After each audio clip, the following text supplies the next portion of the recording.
সুপ্রিয় দর্শক, আপনাদের সাথে আছি আমি জ্যোতিষী প্রকাশ অধিকারী। আজ আপনাদের জন্য যে অনুষ্ঠানটি তৈরি করবার প্রয়াস করেছি তার শিরোনাম আপনার ভাগ্য কেমন, এক ঝলকে মিলিয়ে নিন।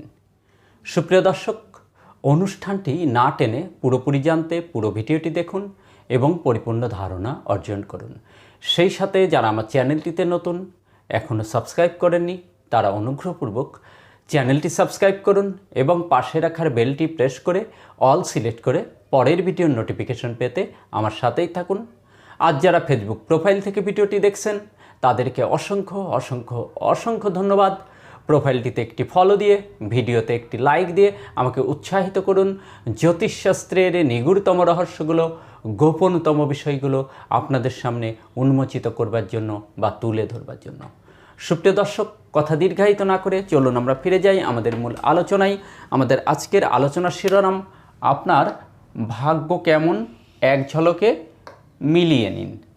সুপ্রিয় দর্শক, আমাদের আজকের আলোচ্য বিষয় ভাগ্যকেন্দ্রিক, অর্থাৎ ভাগ্যকে নিয়ে বা ভাগ্যরেখা নিয়ে। বিভিন্ন জাতক জাতিকার ভাগ্যরেখা বিভিন্ন ক্ষেত্র থেকে উত্থিত হয়, সেই আলোকে আজকের আলোচনা।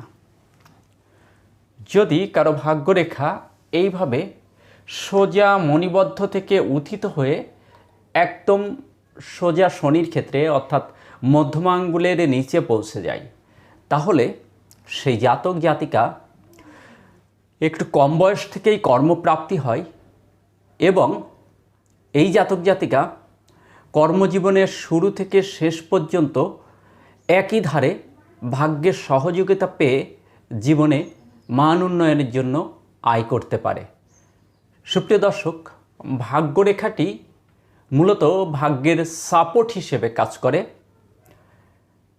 মূল কর্মই প্রধান। তো ভাগ্যরেখা যাদের থাকে তাদের কর্মজীবনটা অনেকটা ইজি হয়। আমি একটা উদাহরণ দিব এক্ষেত্রে। দেখুন, আপনি হয়তো কোনো গাছে ওঠার জন্য গাছ বাঁধছেন, গাছ বেয়ে বেয়ে উপরে উঠছেন। তো আপনি কি করছেন? আপনার শরীরের সমস্ত শক্তি প্রয়োগ করে ধীরে ধীরে ওই গাছ বেয়ে গাছে উঠছেন। কিন্তু কেউ যদি আপনাকে নিচে থেকে একটু ধাক্কা দিয়ে দেয়, আপনি আপনার শক্তিকে ক্ষয় করে উঠছেন, কিন্তু একটু ধাক্কা দিয়ে যদি কেউ দেয় তাহলে আপনার কম শক্তি ক্ষয় হবে এবং আপনি দ্রুত গাছে উঠতে পারবেন। তো ভাগ্যরেখাটি আমাদের মূলত এরকম ভাগ্যকেন্দ্রিক সাপোর্ট করে। তো কারো যদি এরকম ভাগ্যরেখা থাকে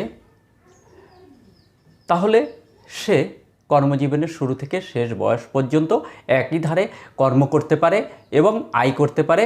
মনে রাখবেন, ভাগ্যরেখা হচ্ছে পূর্বজন্মের কর্মফল থেকে প্রাপ্ত পুরস্কার স্বরূপ জাতক জাতিকার হাতে থেকে থাকে। তো কারোর দেখুন যে এইভাবে মনে করুন যে মণিবদ্ধ থেকে ওঠেনি, এইভাবে এখান থেকে ভাগ্যরেখাটি উঠেছে, তাহলে কি হবে? এখান থেকে ভাগ্যরেখা উঠলে এটি প্রথম বয়সটা একটু ভাগ্যের সহযোগিতা কম পাবে, সংঘর্ষপূর্ণ অবস্থায় থাকবে। কিন্তু এটা 30 বছর বয়সের পর থেকে জীবনের মান উন্নয়ন করবার জন্য ভাগ্য প্রচুর সাপোর্ট করবে। 30 বছর বয়স থেকে ভাগ্যের সহযোগিতা পাই। কিন্তু এই রেখাটি এইভাবে হৃদয় রেখা থেকে যদি ওঠে, মস্তিষ্ক রেখা থেকে যদি ওঠে, তাহলে 35 বছরের পর থেকে ভাগ্যের সহযোগিতা পাই।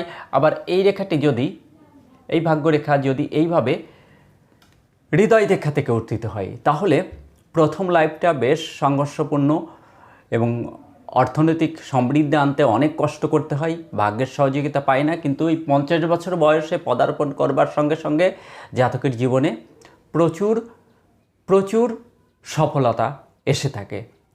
সুপ্রিয় দর্শক, এক্ষেত্রে ভাগ্যরেখাগুলো কিন্তু অশুভ চিহ্ন বর্জিত থাকতে হবে।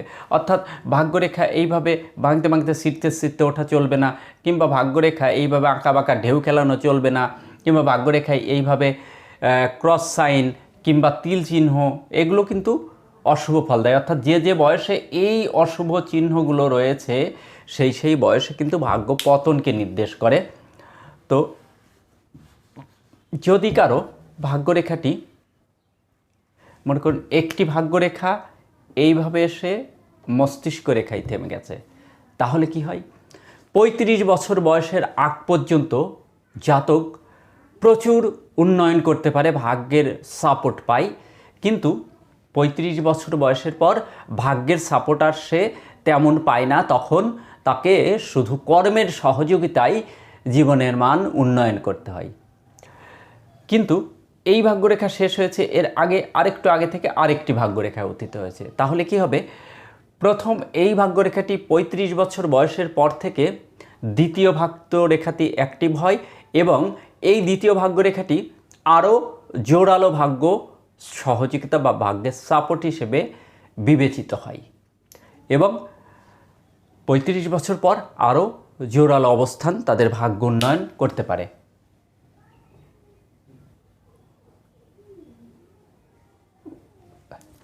কারোর ভাগ্যরেখা যদি এইভাবে আয়ুরেখা থেকে অতীত হয়, তাহলে সেই জাতক জাতিকা জীবনে নিজের চেষ্টায় সম্পূর্ণ নিজের প্রচেষ্টাতে জীবনে সফল হয়।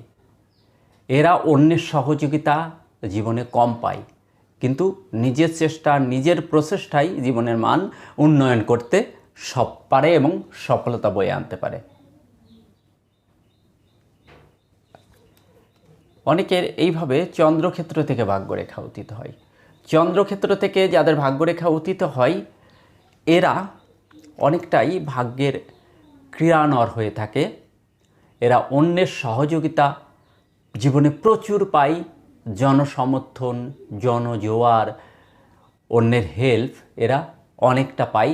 এদের ভাগ্য উন্নয়নের বা ভাগ্যের কারিগর হিসেবে কোনো মহিলার অবদান থাকে, সেটি হোক মা, শাশুড়ি, বোন, এই জাতীয় কেউ কোনো মহিলার বেশ অবদান থাকে এদের ভাগ্যের মান উন্নয়নের জন্য।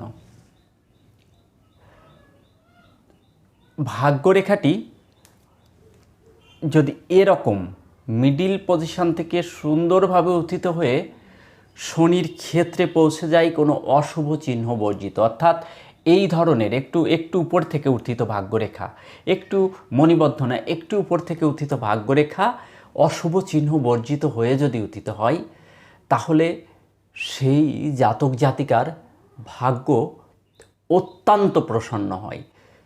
আমি আমার কর্মদশায় বহু দেখেছি, কর্মজীবনে যারা অধিক ধনশালী তাদের ভাগ্যরেখাটি কিন্তু এত স্ট্রং, এত একেবারে গভীর নয়, এরকম বেশ চমকালো একটি ভাগ্যরেখা রয়েছে একটু মিডিল থেকে। দেখুন, যত সুন্দর ভাগ্যরেখা থাক না কেন, এই ভাগ্যরেখা থাকার চেয়ে না থাকাই ভালো যদি জাতক জাতিকার হাতে রবি রেখা না থাকে। অর্থাৎ এই যে রবির ক্ষেত্রে নিচে এই ধরনের যে রেখা থাকে, এই রেখাটিকে রবি রেখা বলে। ভাগ্যরেখার সঙ্গে সঙ্গে যদি একটি উত্তম রবি রেখা থাকে, সেটি দীর্ঘ বা ক্ষুদ্র সেটি বিষয় না, রবি রেখা চাই, শুধু ভাগ্যরেখা এতটা জোরালো ফল দেয় না।